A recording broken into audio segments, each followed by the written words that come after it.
ఖమ్మం నుంచి ఏపీలోని Devarapalli green field highway నిర్వాసితులకు సత్వరమే న్యాయం చేయాలని కోరుతూ ఏలూరు కలెక్టరేట్ వద్ద గ్రీన్ ఫీల్డ్ హైవే నిర్వాసితులు రైతు సంఘం ఆధ్వర్యంలో ధర్నా నిర్వహించారు.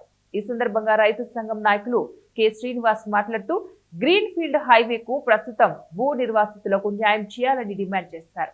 సర్వీస్ రోడ్లు లేకపోవడం వల్ల రైతులు ఎంతో ఇబ్బందులు ఎదుర్కొంటున్నారన్నారు.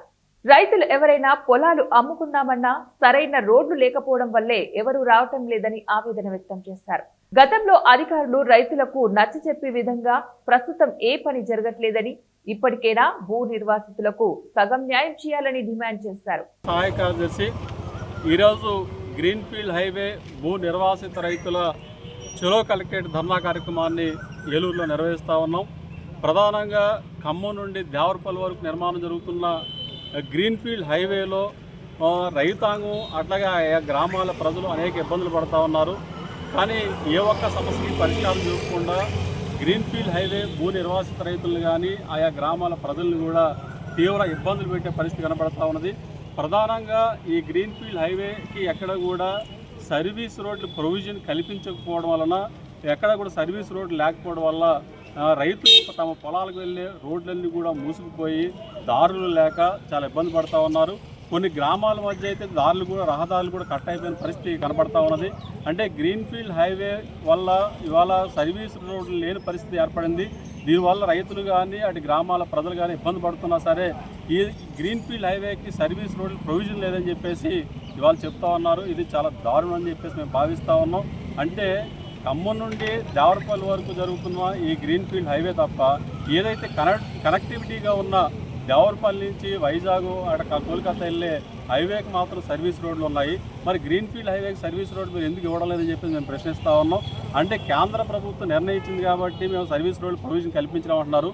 గతంలో కూడా సర్వీస్ రోడ్లు ఇస్తాము, అయితే సర్వీస్ రోడ్లు ఉంటాయి, అవి మట్టి రోడ్లుగా ఉంటాయి, అవి గ్రావెల్ రోడ్లుగా తయారు చేసిస్తామని చెప్పారు. కానీ రైతాంగం మేము ముక్తఖండంతో తారు రోడ్లు ఏర్పాటు చేయాలని చెప్పేసి మేము డిమాండ్ చేసాం. అయినా సరే ఇంతవరకు అట్లాంటి చర్యలు తీసుకోకుండా ఇవాళ ఏకపక్షంగా గ్రీన్ ఫీల్డ్ హైవే నిర్మాణం చేయడం. మాకు గ్రామ సభలు పెట్టినప్పుడు joint collector land acquisition officer Himanshu Shukla గారు ఏమని చెప్పారు అని అంటే, మీరు అడ్డుపడుతున్నారు, ఈ హైవే నిర్మాణం జరిగితే మీ భూముల వాల్యూలు లక్షల్లో ఉన్నాయన్న కోట్లలోకి వెళ్తాయి అని చెప్పారు. అట్లానే ఏం చేశారు అంటే మాకు సర్వీస్ రోడ్లు గ్రావెల్తో నిర్మించేస్తాము అని చెప్పారు. ఇప్పుడు ఏంటి అని అంటే ఈ సర్వీస్ రోడ్డు పూర్తయినంతసేపు మమ్మల్ని ఈ మాయమాటలు చెప్పి మాకు 2013 ల్యాండ్ ఎక్విజిషన్ యాక్ట్ ప్రకారం పరిహారం చెల్లించకుండా, ఆ 2013 యాక్ట్ ఏం చెప్తుంది అని అంటే ఫస్ట్ అక్కడ సోషల్ ఇంపాక్ట్ అసెస్మెంట్ ఏంటి, రైతులకి ఈ ప్రాజెక్టు చేపడితే అక్కడ ఉన్న రైతులకి ఏ విధమైన ప్రాబ్లం ఉంటుంది అనేది తెలుసుకోవాలి. అట్లానే మార్కెట్ వాల్యూలు నిర్ధారించేటప్పుడు మామూలుగా అక్కడ ఉన్న మార్కెట్ వాల్యూ ప్లస్ రిజిస్ట్రేషన్ వాల్యూని పరిగణలోకి తీసుకుని రైతులతో నిర్ణయించి వాళ్ళతో సంప్రదించి మామూలుగా సరి అయిన నష్టపరిహారం ఫిక్స్ చేసిన తర్వాత మాత్రమే ల్యాండ్